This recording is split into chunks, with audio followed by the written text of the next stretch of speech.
실물적 경기 변동론. 이 경기 변동 이론에서는 이 부분만 하면 됩니다. 이게 제일 중요해요. 계속 여기서만 나오고, 실물 경기 변동론은 653페이지.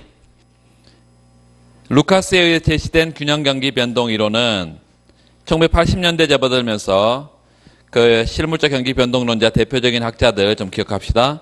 롱, 플로서, 키들랜드, 프레스컷. 이런 사람들에 의해서 기술 충격 밑줄 그으세요. 기술 충격과 같은 실물적 요인이 경기 변동의 가장 중요한 원인이라고 보는 실물 경기 변동론으로 발전했다. 그래서 앞에서 화폐가 경기 변동의 원인이라는 주장과는 달리 이제 실물적 충격, 기술 충격 이런 게 경기 변동의 원인이라는 이론이고요. 그 실물 경기 변동 이론은 기본적으로 밑줄 그으세요. 경기 변동을 경제 전체의 충격에 대한 개별 경제 주체들의 동태적인 최적화, 시장 청산, 이 용어들을 좀 여러분 익숙해져야 됩니다. 균형 현상, 화폐적 경기 변동론과 일맥상통한다. 공통점이에요. 그러나 이 이론은 경기 변동을 유발하는 요인으로서 밑줄 긋읍시다. 총 요소 생산성 변화나 기술 변화 같은 실물적 요인을 강조한다는 점에서 차이가 있다. 그렇게 하고, 그 솔로우 잔차라는 것은 뒤에 가서 성장론에서 할 거예요. 솔로우 잔차는 기본적으로 경제 성장의 원인을 찾는데 그 원인이 노동이냐 자본이냐 이런 물적 투입 요소의 변화에 따른 성장, 이거는 관찰 가능하잖아요. 그런데 기술이나 이런 총 요소 생산성의 변화가 경기 변동 그 경제 성장에 얼마나 영향을 주냐, 이거는 관찰 불가능해. 그래서 총 경제 성장에 미치는 영향이 두 가지인데, 하나는 양적 투입 요소, 또 하나는 물적 투입 요소. 양적 투입 요소는 뭐가 가능해? 관찰 가능해. 근데 질적 투입 요소는 관찰 불가능하니까 총 성장률에서 뭘 빼버리면, 양적 투입 요소가 기여한 부분을 빼버리면 질적 투입 요소가 기여한 부분이 나온다. 그래서 이 솔로우 잔차항이다 그렇게 부른다 이것입니다. 뒤에 가서 할 것이고요. 그 오른쪽에 655페이지에 보면 그 밑에 그래프 밑에 좀 보세요. 실물 경기 변동론에서 총 요소 생산성의 지속적 증가 효과, 동그라미 지속적인. 아까 그래서 일시적인 증가 효과를 받고 지속적인 증가 효과가 별로 다르지 않은데, 자 보면 이게 몇 번이에요? 큰 4번. RBC, 실물적 경기 변동론 RBC에서 총 요소 생산성을 Total Factor Productivity TFP를 씁니다. 총 요소 생산성, 요거의 지속적인 증가.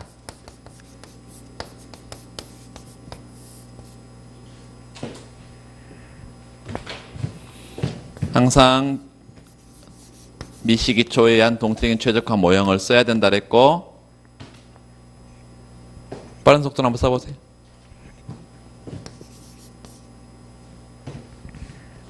그래프는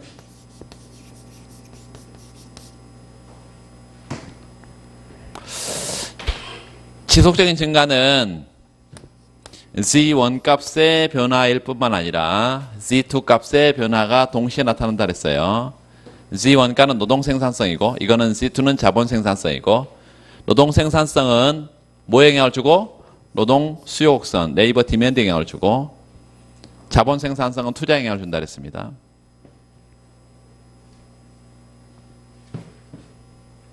그래서 이거 둘 다 변하는 것이고요. 지금 증가하는 거기 때문에 요 Z1 값도 증가하고 Z2 값도 증가하고.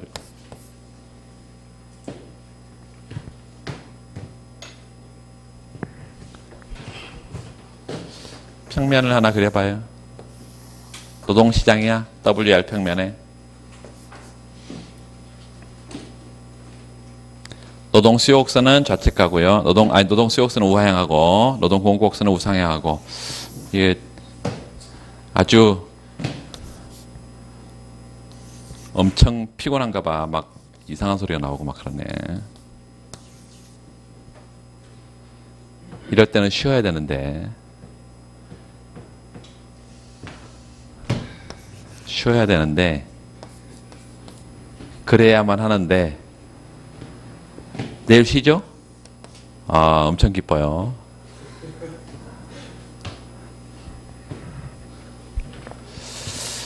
자, 총 요소 생산성이 증가하는데 첫 번째는 노동 생산성이 증가하는 거니까 노동 생산성이 증가하는 거니까 Z1 값이 증가하면 노동 수요곡선 우측 가겠죠? 레이버 디맨드가 우측 이동한다. 우측 이동. L0 디맨드가 L1 디맨드로 이렇게 우측 간다. 보이죠? L0 디맨드, L1 디맨드 우측 가요. 자, 두 번째는 이동을 시키고 이렇게.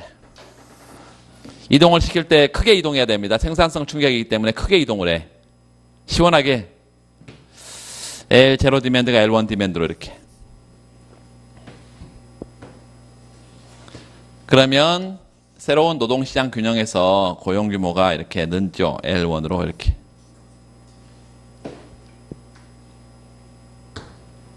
고용이 늘어. 산출량도 늘 것이고 실질 총공 곡선이 요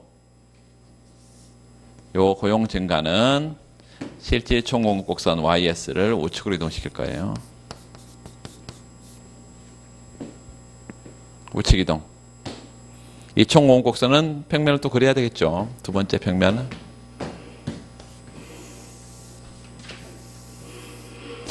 요 RI 평면, RY 평면.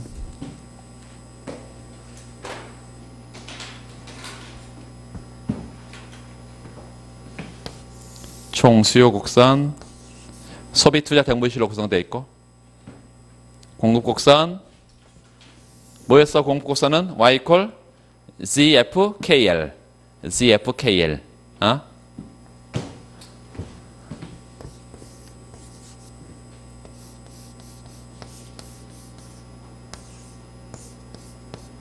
R0, Y0, 균형 2제로가 균형 산출량 정해져 있고.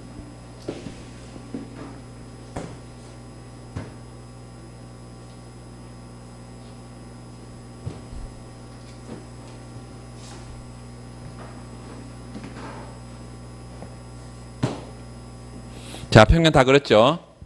자, 여기에 고용량이 증가하는 것은 실질 총공곡선을 우측으로 이동시킬 거예요. 우측 갈 거니까 이 둘 다 이동할 때는 여러분 굉장히 이동 폭에 대해서 여러분 신중해야 됩니다. 첫 번째, 요 YS가 우측 가고요. 또, 요 Z1 값만 변하는 게 아니라 지속적인 충격의 경우는 Z2 값도 변한다 그랬어요. Z2 값도. 그래서 이 자본 생산성, 다시 말하면 이기 자본의 한계 생산성 MPK2가 증가하게 되면 투자가 뭐의 함수이기 때문에 투자가 실질 이자율 뿐만 아니라 MPK2 이기 자본의 한계 생산성 이것의 함수이기 때문에 투자가 증가한다는 것이에요.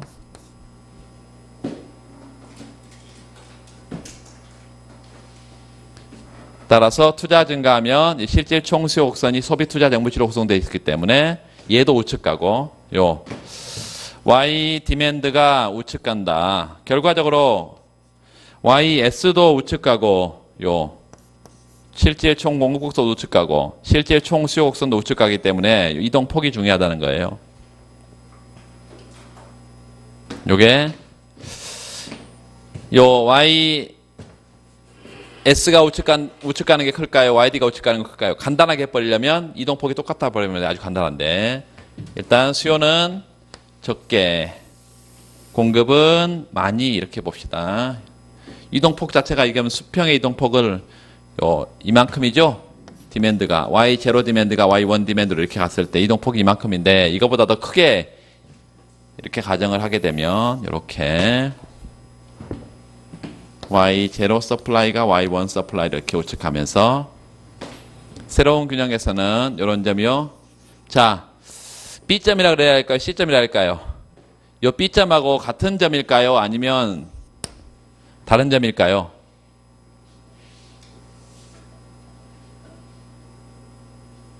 저 점을 B점이라 해야 돼? C점이라 해야 돼? 요 점이요. 요 점. 응?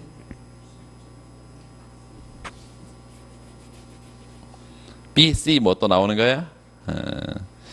요 점은 이자율 변화를 고려한다고 안 한다고 안 했다고 지금 안 했다고요. 요 안 했어. 근데 이 점은 이자율이 변했잖아 지금요. 어?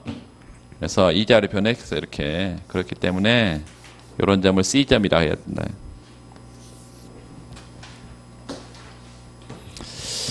Y1 여기가 R1 이자율 하락, 산출량 증가. 이렇게.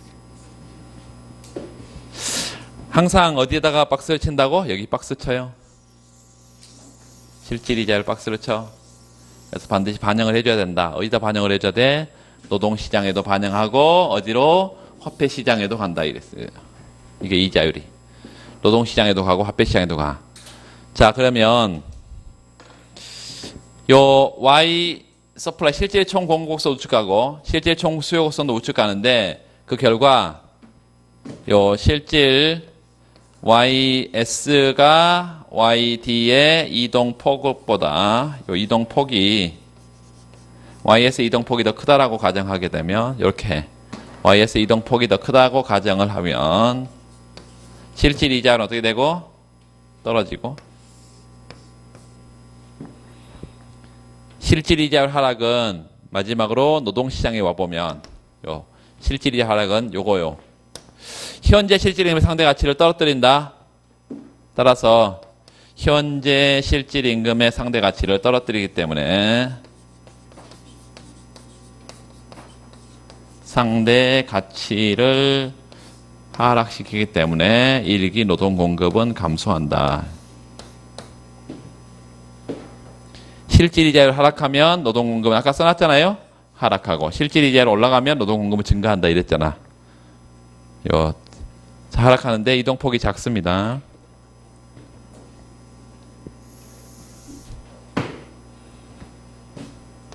생산성 충격 이동폭은 크고 그 다음에 이자율 변화에 따른 노동의 기간 간 대체 효과는 이동폭이 작다고. L2다.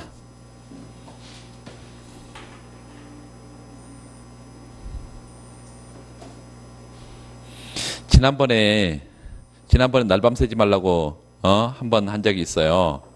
근데 여기 보면 얘가 L0가 L1으로 가서 고용량이 증가해서 실질 총공급선이 우측 갔어요. 그랬더니 실질 이자율 떨어졌잖아. 실질 이자율 떨어져서 노동의 공급 곡선이 좌측 가서 보니까 또 고용량이 어떻게 돼? 여기서부터 여기까지 줄었죠. 그럼 고용량이 줄었으니까 또 실질 총공급 곡선이 좌측 간다. 또 이자율 또 변했네.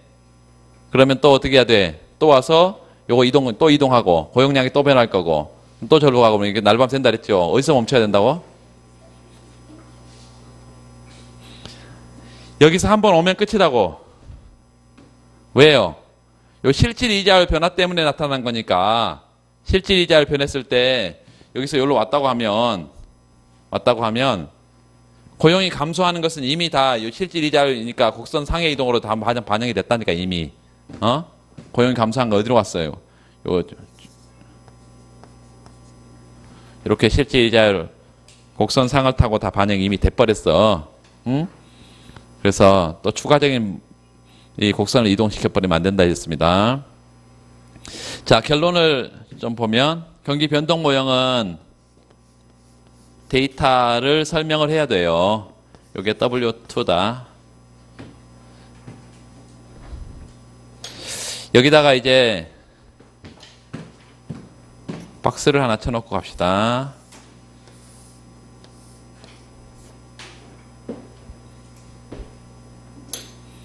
그리고 화폐시장 가. 마지막 화폐시장.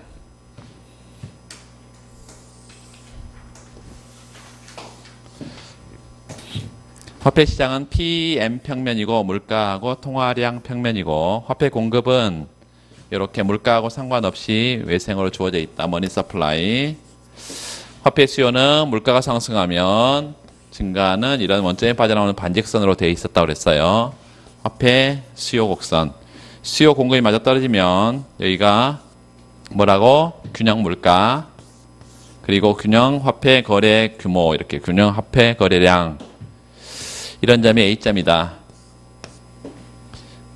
이 화폐 수요가 MD equal PLYR 이렇게 돼 있어서 YR 이렇게 돼 있어가지고 소득과 이자율이 변하게 되면, 여기 소득과 이자율이 변하게 되면 화폐 수요 영향을 준다 그랬습니다.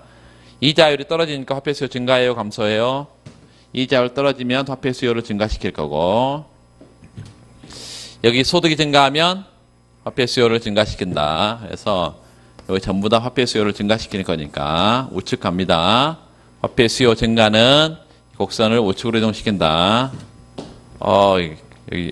여기서 나오게. 머니 디맨드인데 M0 디맨드가 M1 디맨드로 이렇게 우측 가고, 새로운 균형점은 C점이 되겠죠. 물가는 떨어집니다. P1으로.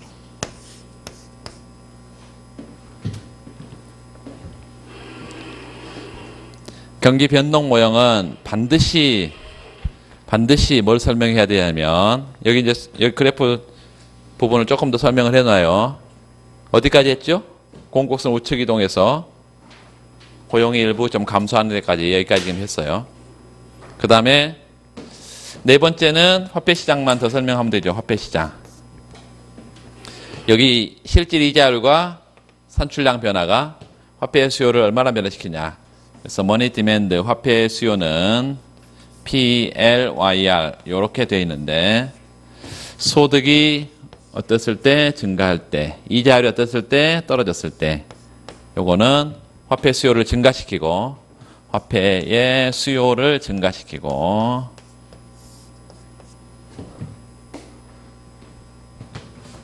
결과적으로 M0 디맨드가 M1 디맨드로 이렇게 화폐 수요가 증가하면서 물가가 떨어지고요. 또 통화량 변화는 없다. 이게 중요한데요. 물가 변화는 있지만 통화량 변화는 없다. 이게 끝이에요. 이게 끝인데, 여기서 이제 경기 변동 과정에서 집계 변수는 우리가 보는 뭐 소비, 투자, 정부 유출, 뭐 실질 임금 이런 것들 전부 다 집계 변수입니다. 이런 것들의 변화를 좀 확인해 보면,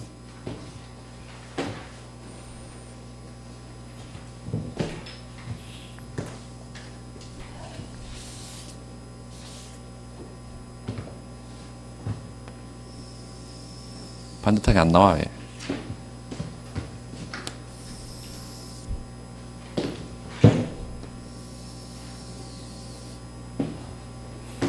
자, 보시면 이 직계변수들이 실증 데이터가 어떻게 변하는지, 그리고 그 다음에 모형이 어떻게 예측하는지 좀 봅시다.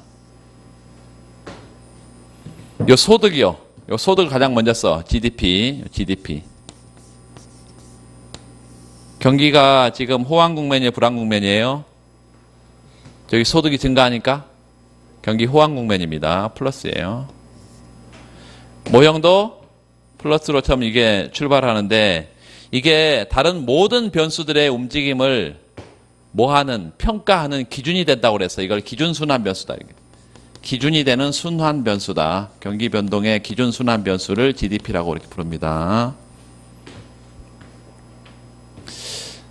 평면 하나씩 가면서 얘기하면 돼요. 실질 이자율 어떻게 됩니까? 떨어집니다. 실질 이자율 떨어져, 마이너스. 소비는 어떻게 될까요? 투자는 어떻게 돼? 그렇죠. 실질 이자 하락하면 소비 증가하고 투자도 증가하고, 이렇게. 요거 이제 이 실질 이자율, 소비, 투자, 그 다음에 여기 노동시장 와서 W, L 이렇게 변수 값들을 다 한번 표시를 한번 해봅시다. 요 W, L. 그리고 여기는 뭐 변수가 있어? 물가, 통화량 이런 게 들어있네. 물가, 통화량 뭐 이런 것들이 다. 시장별로 한번 나눠봤더니 이렇게 변수들이 있어요. 자, 이거 먼저 합시다. 이 실증 데이터는 경기 순행 변수냐 경기 역행 변수냐, 이 얘기 먼저 하면, 아까 실질 이자율하고요, 뭐가 경기 역행 변수라고 그랬어? 두 개만 경기 역행 변수라는데, 물가, 여기요. 여기 경기 역행 변수야. 그러니까 얘가 플러스니까 얘는 마이너스여야 되고요. 얘도 마이너스여야 됩니다. 원래 실증 데이터는 이거야. 실증 데이터는 열심히 자료를 돌려봤더니 그렇다는 말이에요. 나머지는 다 얘하고 같아야 돼. 얘하고. 플러스 다 같아야 돼.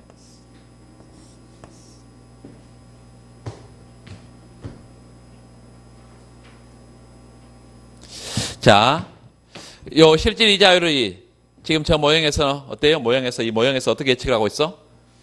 떨어질 걸 예측하고 있어요. 실질 이자 떨어지면 소비 증가하고 투자 증가하고 이렇게 다 증가하는 걸로 예측하고 있고 모형에서. 임금은요 올라가네요. 요 더블 트레 임금 올라가. 고용 규모는 어떤 게 됩니까? 결과적으로 최초의 L0보다는 L2로 지금 올라간 거죠. 결과적으로는. 그래서 이것도 마찬가지야. 다 플러스야. 이렇게. 물가는요. 저희 물가 P0에서 P1으로 물가 떨어지고 있네요. 그리고 고용량 뭐야? M. 요 M인데요. 저 통화량은 변해 안 변해? 안 변해. 요게 문제야. 어? 자, 요 모든 이 예를 들어서 지금 이 충격이 경기 변동의 원인 충격이 총 요소 생산성, total factor productivity, 총 요소 생산성이 증가하는 이런 실물 충격인데 결론이 다 똑같아요. 다 똑같아. 정확하게 예측하고 있어 모형이. 그런데 얘만 지금 예측하고 못한 거예요.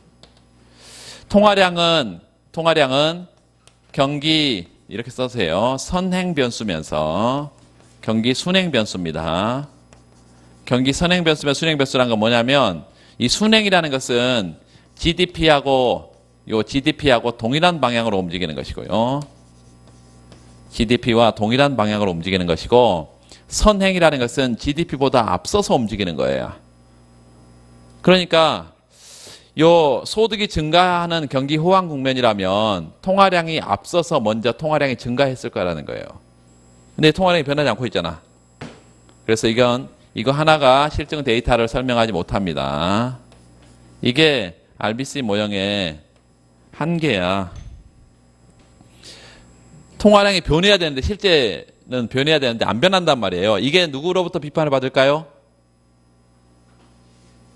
통화량. 이게 경기 변동의 원인이라는 MBC로부터 비판을 받겠죠. MBC가 보리가 실증 분석해 보니까 루카스가 실증 분석해 보니까 이 GDP 변화 방향과 통화량 변화 방향이 같은 방향으로 가더라. 근데 너는 왜 그거 설명 못하냐? 이렇게 비판을 한단 말이죠. RBC에 대해서. 물론 이게 일부 RBC론자들은 나중에 이것도 이제 역의 인과관계라는 가지고 또 설명해 내기도 합니다. 네, 우리는 여기까지.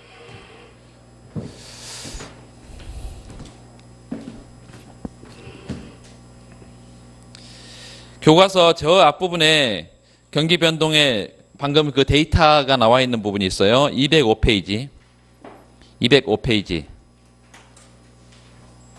다시 돌아올 거예요. 205페이지 보면 표 7-2 거기 경기 변동의 정형화된 사실 거기다 별표하고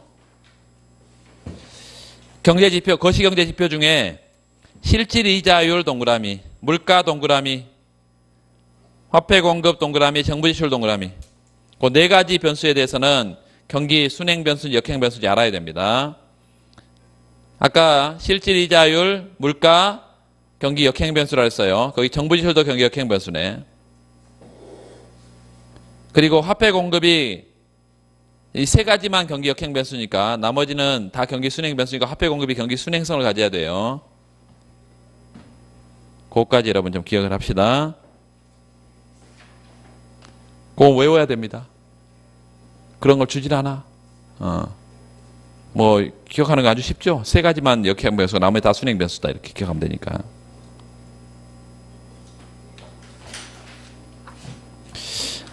여러분 공부를 나도 하다 보면 이제 뭐 조하연 선생님이나 일부 거시경제학 책 쓰신 분들이 그 실질 이자율이 경기 역행 변수라고 지금 그랬잖아요. 실질 이자율이 경기 역행 변수다 이렇게 얘기했는데 얘와 반대말로 간다고 이렇게 정우찬 선생님 책에 있는 거잖아요.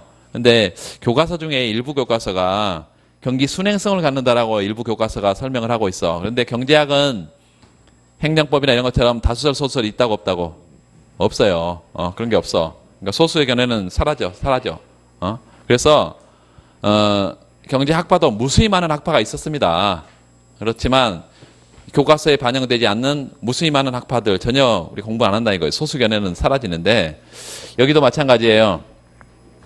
이게 정운찬제가 가장 최근에 나온 것이고, 최근에 이제 개정판들에 옛날에는 경기 순행 변수라고 써놨던 개정판들이 나오면서 그런 말들을 명시적으로 밝히고 있진 않아. 그래서 여러분 이렇게 기억하시면 되겠습니다. 실질이자료 경기 역행 변수고, 아직 신림동에서 일부 경기 순행성을 갖는다라고 아직도 가르치는 사람이 있어요. 그래서 여러분 앞으로 공부하다 보면 그런 얘기를 들을 수 있을 텐데, 가장 최근에 나온 교과서에서 그렇게 얘기를 하고 있으니까 고민할 필요가 없다. 그 데이터는 사실은 이제 한국 데이터가 아니고 미국 데이터입니다. 그래서 여기 한국의 데이터를 가지고 김영식 선생님이 써놓은 거기 때문에 앞에 저기 아까 봤던 그 부분에 220페이지 정도 그 앞을 보면 소비, 투자, 정부 지출 전부 다 데이터를 다 각각의 데이터를 다 설명해 놓고 있어요. 일일이. 거기 여러분 도표를 보시죠. 7-11, 7-10 전부 다 그 실증 분석 자료가 있잖아요. 그 자료가 가장 최근의 자료이기 때문에 언제까지 있어요? 2010년을 넘어서서 2014, 15년 거기까지 있단 말이죠. 그래서 가장 최근의 자료입니다. 그렇게 생각하시면 되겠어요. 그 다음에 그 실물 경기 변동론의 의의와 한계 그 부분을 좀 보시면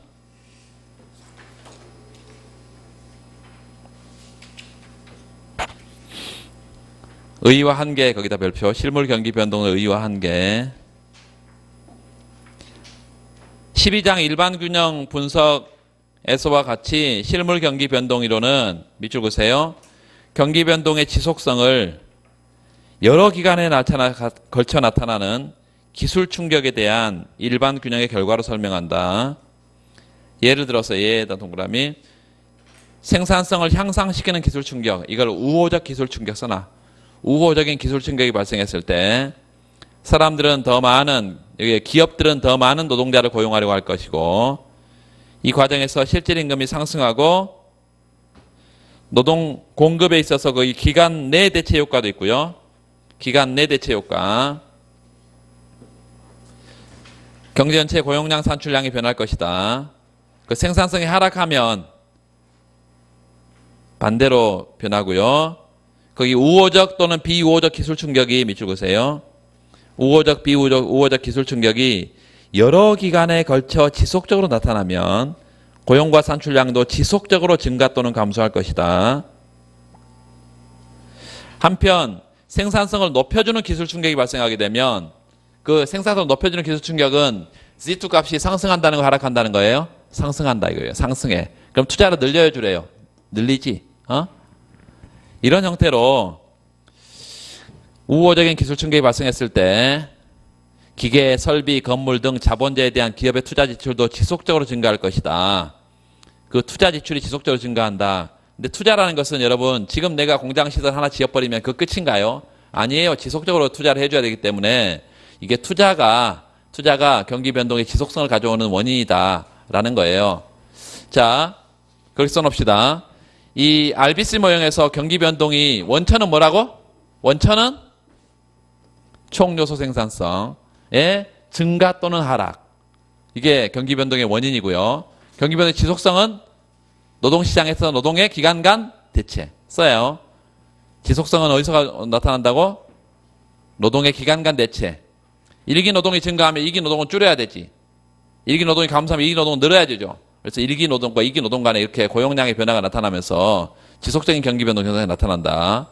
두 번째는 투자의 건설 기간, 투자의 완결 기간 이렇게도 말하는데 영어로는 time to build, 투자의 건설 기간. 투자라는 것은 한 기간만 투자를 늘린다고 해서 이게 끝이 아니라 이 투자의 증가는 지속적인 미래 자본을 형성하는 행위이기 때문에 현재뿐만 아니라 미래까지 지속적 영향을 준단 말이에요. 경기 변동의 지속성은 두 가지입니다. 하나는 노동의 기간 간 대체. 또 하나는 투자의 건설 기간.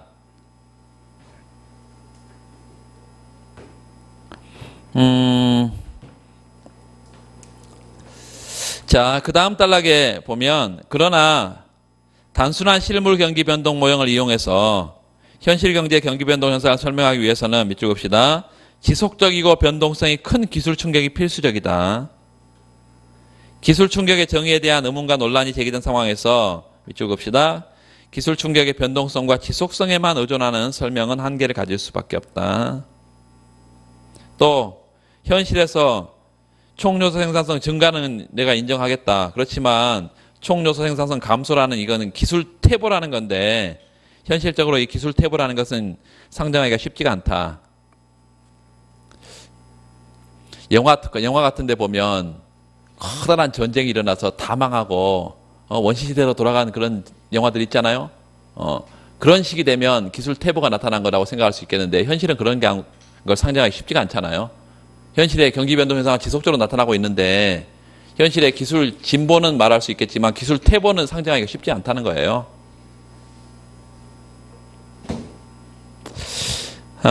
그렇게 하시면 되겠고요. 그 정도만 하면 되겠습니다. 그 뒤에 신용경색과 경기변동 볼 필요 없습니다.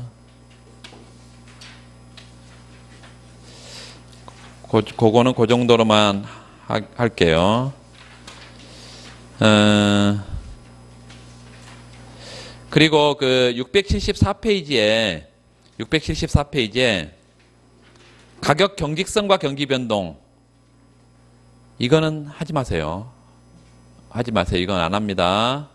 나중에 볼 때도 이런 보지 마세요. 이게 이제 앞에서 우리가 충분히 케인즈 학파의 모형은 ISLM, ADAS 그 모형으로 충분히 경기 변동 현상을 다 설명할 수가 있어. 그러니까 굳이 이런 별개의 모형을 가져와서 설명해야 할 이유가 없어요. 하나는 나중에 공부할 건데 그 앞에 조정 실패 모형이라는 게 있어. 어디를 가시냐면 660 바로 앞으로 가시면 664페이지 조정 실패와 경기 변동 이거는 세케인 작파의 경기 변동 이론입니다. 세케인 작파의 경기 변동 이론. 근데 한 번도 시험에 출제되진 않았는데 대학 모의고사에서 가끔 한 번씩 출제가 됩니다. 조정 실패와 경기 변동 현상. 그 개념 한두 가지만 좀 보고 갑시다. 664페이지 제일 밑에 조정 실패라는 게 있어. 조정 실패란 뭐냐? 민간 부문의 경제 주체들의 경제 행위를 서로 조정하기가 어렵다. 시장의 전략적 보완성이 존재한다는 것이다. 그럼 또 전략적 보완성은 또 뭐냐? 어떤 경제 행위에 대한 개별 경제 주체의 선택이 여타 경제 주체들의 선택에 의존하는 현상이다. 그렇게만 봐서는 뭘 모르겠죠. 예를 보면 바로 알 수 있습니다. 마이크로소프트사가 있다. 얘는 윈도우를 팔죠. 그런데 윈도우 판매량이 보완제인 컴퓨터 하드웨어의 판매량과 질에 의존한다. 여러분 가장 대표적인 컴퓨터 하드웨어 제조업체는 델 들어보셨죠? HP도 있고 뭐 여러 가지 제조업체가 있는데 이 델사의 컴퓨터 판매량이 늘면 컴퓨터에 뭐가 탑재가 돼? 윈도우가 탑재가 된단 말이에요.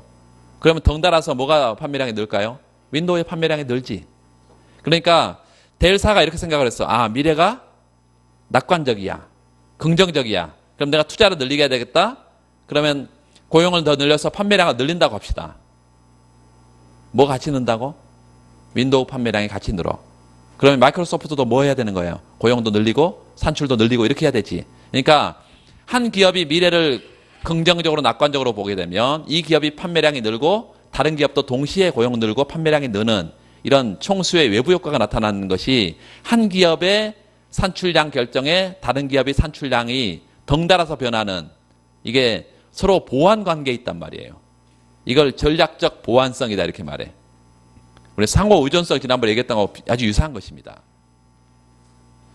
그런데 이 전략적 보완성 하에 있는 경우에는 이 산출량을 조절을 하기가 쉽지 않다는 거예요. 기업들이 서로 산출량 조정하기가 쉽지가 않아. 이걸 조정 실패 모형이다 이렇게 조정 실패. 이 조정 실패는 665페이지 보면 거기 좀 계속 읽어볼게요. 마이크로소프트사의 윈도우 판매량이 밑줄 보완제인 컴퓨터 하드웨어 판매량의 질과 의존할 수 있다. 판매량과 질에 의존할 수 있다. 양질의 컴퓨터 하드웨어가 널리 보급된다면 윈도우가 거기에 탑재되기 때문에 계속 판매량과 생산량도 증가될 수 있고, 반대로 마이크로소프트사가 윈도우를 새로운 업그레이드된 10 지금 10인가요? 거의 안 쓰죠. 한국에서는 새로 컴퓨터 만드는 신제품만 탑재가 돼서 나오지, 그 업그레이드 한 사람 있나요? 여기? 아무도 없지? 했어요? 예. 네. 오, 죄송해요. 예. 거의 안 하는 이유가 우리나라는 지금 액티브엑스 그게 많이 깔려 있어서 거의 은행이나 이런 게 아직 다 업그레이드가 안 됐잖아요. 그래서 사용하는 게 불편하기 때문에, 뭐 보안성은 큰데, 그래서 불편하기 때문에 아직 많이 사용은 안 하는데, 결국은 그 액티브엑스가 없어져야 됩니다. 업그레이드된 윈도우를 출시하는 경우 양질의 하드웨어에 대한 수요도 증가할 수 있다. 이러한 밑줄 그으세요. 전략적 보안성을 고려하면 기업들 간의 생산과 판매에 대한 조정이 없는 경우에는 한 기업의 판매량이 감소하면 다른 기업의 판매량도 감소하고, 경제 전체의 산출량도 낮은 수준에 결정되는, 거기 밑줄 그으세요. 저생산 균형이 존재하는 동시에 고생산 균형도 존재할 수 있다. 한 기업이 판매량을 줄이면 다른 기업도 덩달아서 판매량을 줄여버리고, 한 기업이 고용 줄이면 다른 기업도 덩달아서 고용 줄여버리고, 그럼 불황으로 가버리죠. 이게 저생산 균형이에요. 저생산 균형 밑줄 긋고 불황이에요. 그리고 한 기업이 판매량을 늘리고 미래를 긍정적으로 봤어. 그러면 생산 판매량을 늘릴 거야. 그럼 다른 기업도 같이 생산 판매량을 늘릴 거니까 경기가 호황이 된다 이것입니다. 이런 저생산 균형과 고생산 균형을 왔다 갔다 하는 현상을 경기 변동 현상이라고 그러고, 이걸 복수 균형이라고 이렇게 부르는데요. 이 복수 균형 그래프는 여러분 그렇게 굳이 거기까지 갈 필요는 없겠습니다. 하나만 좀 기억하고 도출은 안 할게요. 어디냐면 그 그래프가 668페이지 보세요. 668페이지. 거기 B의 생산물 시장에다 동그라미하고, 생산물 시장. A점은 산출량이 Y2니까 Y1보다 훨씬 크죠? 그래서 A점에다가 고생산 균형. 고생산 균형. 그리고 B점은 산출량이 아주 낮죠? 그래서 저생산 균형. 시장은 우리가 지금까지는 균형이 하나라고 생각을 했는데 이렇게 복수로 생길 수 있단 말이에요. 복수 균형이. 그리고 그 Y1부터 Y2까지 양쪽 화살표를 표시해서 이게 왔다 갔다 한다. 이게 호황과 불황을 왔다 갔다 하는 현상을 경기 변동 현상이라고 부른다고요.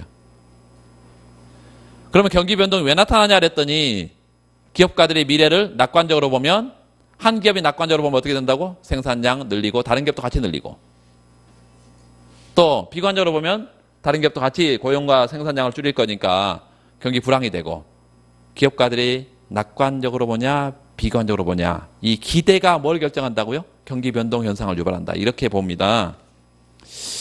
그래서 이 모형은 굉장히 특이한 가정들을 두어요. 그 중에 이제 하나만 우리가 확인을 해보고 가면 666페이지. 첫 번째, 노동 수요 곡선이 우상향하네. 우리가 한계 생산은 어떻게 타고요? 한계 생산, 노동의 한계 생산은 체감해. 그러면 고용량이 증가하면 노동의 한계 생산은 떨어져야 되니까 우하향해야 되는데, 이 우상향은 도대체 뭐야 이거? 이 개별 기업의 입장에서는 한계 생산은 체감하지만, 아까 여러 기업들이 한꺼번에 모이면 경제 전체에 총 생산의 외부성이라는 게, 외부 효과라는 게 생깁니다. 그래서 우상향할 수 있다라고 하고 있어. 이렇게 나와 있는 모형은 이거 유일합니다. 이 모형이 경제학 책에서 유일해. 그러니까 아주 특이한 가정을 둔 거야, 사실은. 얘가 우상향하지 않으면 방금처럼 복수균형이 생기지 않습니다. 그러니까 가정 자체가 굉장히 특이한 가정을 둬가지고 지금 모형을 만들어 놓은 건데, 그래서 여기서 제일 중요한 것은 경기 변동 현상이 왜 나타나냐? 그 얘기만 여러분 기억을 하고, 하나 더 어디를 보시냐면 이 조정 실패 모형의 의의나 한계 시사점이 673페이지에 나와 있는데 673페이지 밑에서 한 세 단락쯤 보면 조정 실패 모형의 핵심은 이렇게 있죠. 별표. 조정 실패 모형은 경기 변동이 거시경제 기초 변수의 변화 때문이 아니고 실물 충격, 화폐 충격 이런 게 아니고 단순히 자기 실현적 낙관론, 비관론의 예상의 결과라고 본다. 그러나 경기 변동 모형으로서 조정 실패는 다음과 같은 문제점들이 있다. 첫 번째, 조정 실패 모형에서 경기 변동의 원인으로 간주되는 자기 실현적 예상은 관찰 불가능하다. 이걸 가지고 호황, 불황을 설명하는 데는 설득력이 떨어진다 이런 얘기입니다. 두 번째, 전략적 보완성에 의해서 복수균형, 아까 복수균형, 저생산균형, 고생산균형이 두 개 생긴다 그랬어요. 이 복수균형의 존재는 결정적인 전제 조건인 규모수익 체증의 생산함수, 밑줄. 규모수익의 체증의 생산함수. 우리가 노동시장에서 노동 수요 곡선이 우하향한다, 우상향한다는 노동의 한계 생산이에요. 한계 생산이 체감한다, 체증한다 이런 얘기를 해야 되죠. 규모 수익, 체증, 체감은 전혀 다른 개념이잖아. 규모 수익이라는 것은 노동과 자본이 동시에 변했을 때 산출량이 노동 자본 투입량보다 더 많이 증가하면 규모 수익 체증이고, 똑같이 변하면 규모 수익 불변이고, 더 적게 산출량이 변하면 규모 수익 뭐예요? 체감이잖아요. 그건 노동시장에서는 규모 수익이란 용어를 쓰면 돼, 안 돼? 안 되지. 한계 생산이잖아요. 자본량은 고정되어 있는 상태에서 노동만 변한 거잖아. 그런데 정확하게 표현하면 한계 생산 체증이라고 표현해야 되는데, 선생님이 지금 규모 수익 체증이라고 표현을 하고 있는데, 이 총수의 외부 효과 때문에 그런 용어를 지금 차용하고 있는 것 같은데, 적당하진 않아요. 그닥 좋진 않아, 표현이. 자, 그래서 일단 생산함수가 규모 수익 체증의 생산함수다 이렇게 밑줄 그렇고, 이게 이제 한 기업의 생산량 조정이 다른 기업의 생산량을 덩달아 조정하기 때문에 이런 표현을 쓰고 있습니다. 규모 수익 체증의 생산함수 밑줄 그렇고, 한계 생산 체증 이렇게 써놔요. 한계 생산 체증. 이 가정 자체가 아주 특이한 것입니다. 그래서 이거로부터 도출된 노동 수요 곡선이 실질 임금에 대해서 그렇게처럼 우상향하는 노동 공급 곡선, 노동 수요 곡선이요. 우상향한 노동 수요 곡선. 이것도 상정하기 쉽지 않은데, 또 노동 공급 곡선보다 가파르지 않으면 안 됩니다. 모형을 도출하는 과정에서 우리가 설명을 할 수가 있어. 가팔라야 돼. 그래서 만약에 이런 가정을 깨버리면 복수균형이 존재하지 않습니다. 그래서 만약 총생산함수가 규모수익 불변이거나 체감하거나 그러면 조정실패 모형은 경기변동 모형으로서 애당초 그 가치를 갖지 못한다. 실제로 총생산함수에 대한 규모수익 측정은 매우 부정확하고, 규모수익 체증을 뒷받침하는 증거가 있다 하더라도 그 정도가 미약한 것으로 나타나고 있다 이렇게 말하고 있습니다. 하여튼 모형 설정 자체에 문제가 있다 이런 얘기예요. 그렇게 하시면 되겠고요. 앞부분에 재정정책 부분을 하나만 좀 아까 넘어왔는데 확인하고 가겠습니다. 639페이지.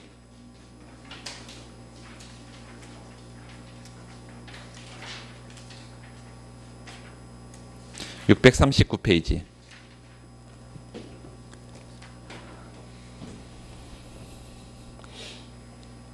거기 밑에 그래프 밑에 정부출의 일시적인 증가 동그라미 일시적인 증가. 이제 여러분 이게 이제 그 자체가 출제된다기보다는 음의 소득 효과가 뭔지 좀 알아야 되기 때문에 좀 설명을 드리겠습니다.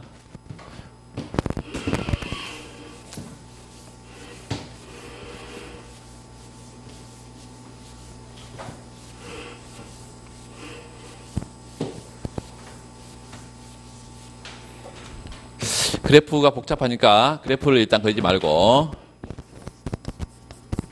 정부 지출이 증가하는 경우를 좀 요 G1이 증가한다는 것은 요 1기의 정부 지출만 증가하는 거예요. G2가 증가하면 2기 정부 지출이 증가하는 것이고 요게 일시적인 정부 지출 증가야. 만약에 영구적인 정부 지출 증가는 G1과 G2가 한꺼번에 증가하는 것이에요. 요 일시적인 정부 지출이 증가하게 되면 첫 번째 요게 어디 들어있어? 정부 지출이랑 G값이랑 어디 들어있어요? 재화시장, 노동시장, 화폐시장 평면 중에 어디 들어있어? 재화시장에 들어있죠.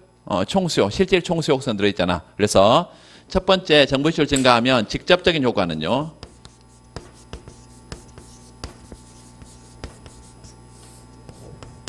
실질 총수요 곡선에 뭐가 들어있으니까 소비, 투자, 정부 지출 이렇게 들어있으니까 얘가 증가하면 실질 총수요 곡선 얘가 우측 간다는 게 첫 번째. 우측 이동 이게 첫 번째예요.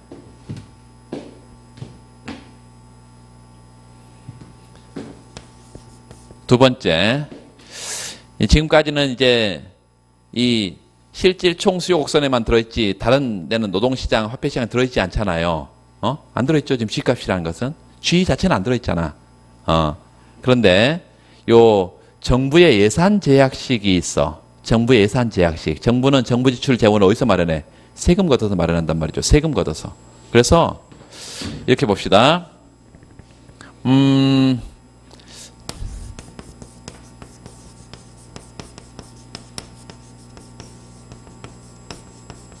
이 민간의 예산 제약식을 보면 민간은 이게 다기가 모형이니까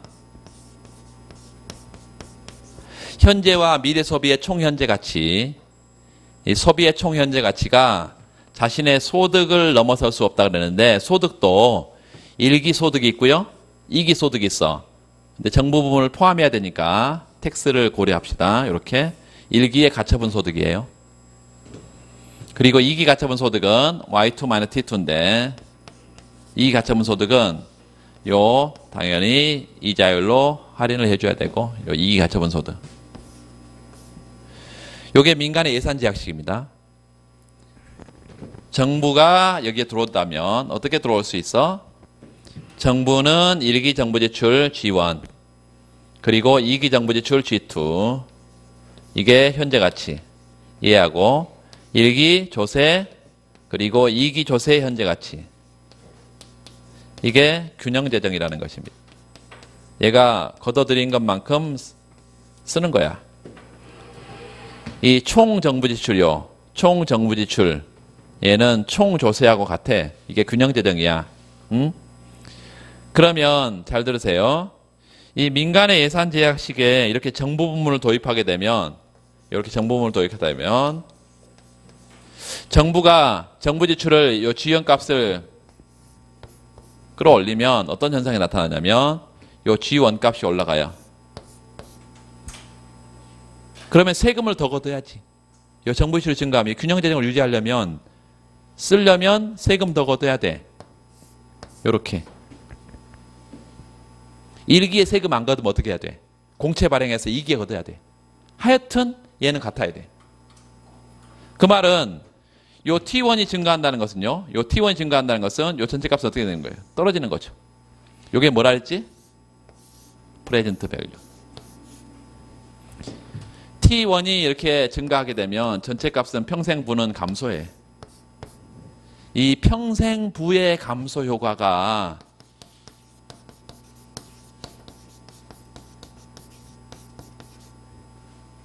음의 소득 효과라는 거예요. 마이너스의 소득 효과. 민간의 예산 제약식을 들여다봤더니 요 조세가 들어있고 이 조세는 정부 지출이 변하는 과정에서 변한다 이것이에요. 그래서 음의 소득 효과를 어떤 형태로 우리가 고려하게 되냐면 세 번째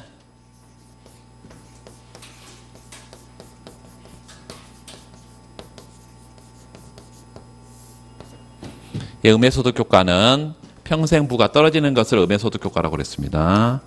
평생부가 떨어지면 소비는 어떻게 될까요? 내가 일생 동안 벌어들일 소득이 줄 것으로 생각이 들어. 그러면 어때? 에라 모르겠다. 흥청망청 쓰고 빨리 죽자 이럴까? 그럼 미래 전망적인 소비자가 아니라는 거죠. 얼굴 빨개진 사람은 자기가 그런 사람인가 봐. 이 음해소득 효과는 소비를 줄이게 된다 이거 말이에요. 이게 미래 전망적인 합리적인 소비 주체의 행동이에요. 두 번째, 요 평생부가 떨어지면 노동 공급이 어떨까요?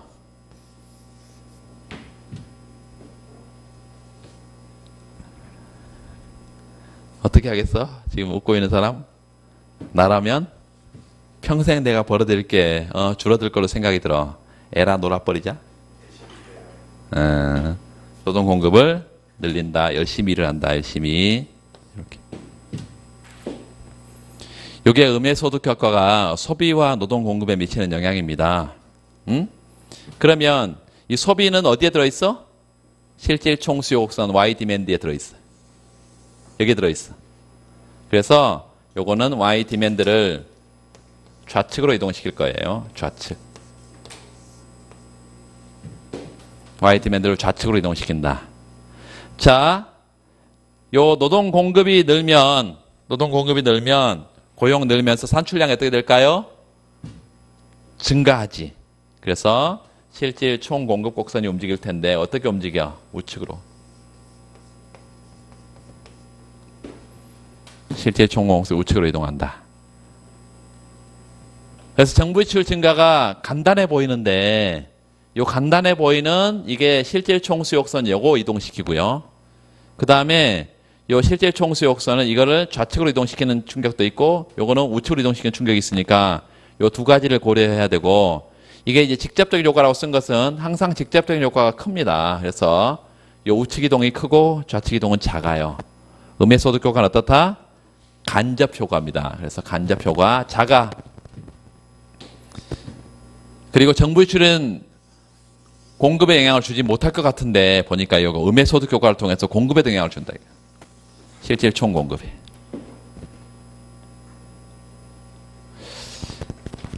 그래서 우리가 평면 한 개만 좀 보면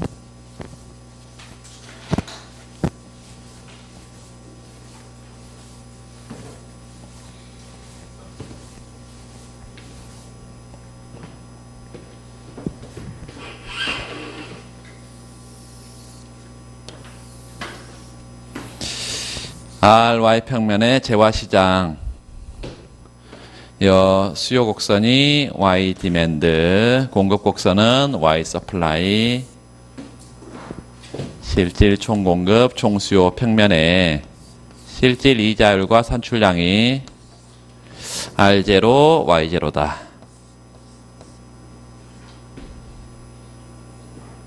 첫 번째, 정부 지출의 직접적 효과는 YD를 우측으로 이동시켰어요. 요 우측 이동시켰어. 그 다음에 요 음해소득 효과에 따라 소비가 일부 감소하긴 하지만 우측 이동한 게 크다 그랬죠? 우측 이동.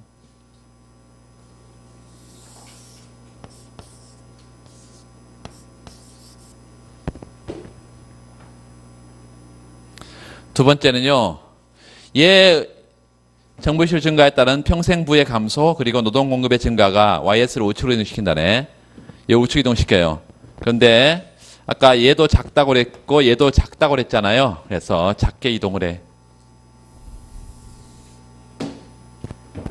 그러면 Y0 서플라이가 Y1 서플라이 이렇게 가면서 새로운 균형점은 이런 점이 될 거예요. 요런 점 A점, 요런 점 C점이요.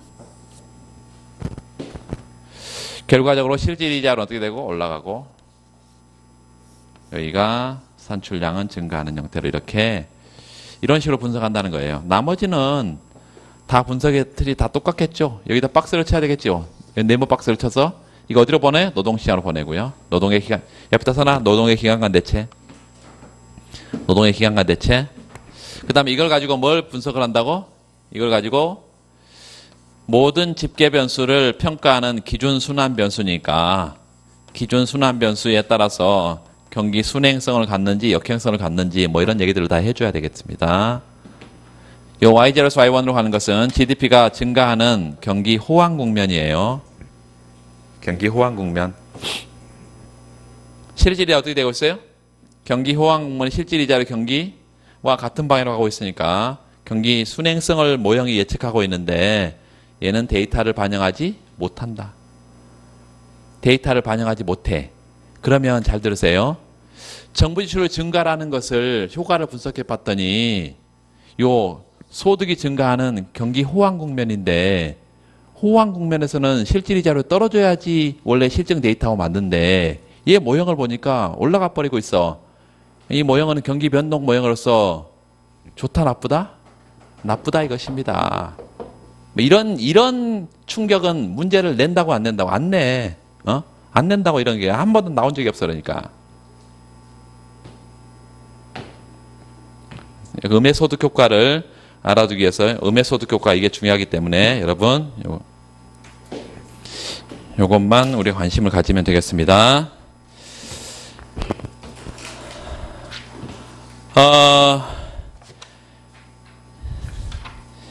예상외로 일찍 끝났어. 예상외로 일찍 끝나서 오늘은 여러분이 앞부분에 성장론을 공부를 열심히 해올 거라고 그런 가정하에 가정 그 테두리를 벗어나면 예측 불가능하다 그랬죠? 예측 불가능하다 그랬어. 그런 가정하에 오늘 일찍 수업을 마치도록 하겠습니다. 오늘 여기서 마치겠습니다. 수고하셨습니다.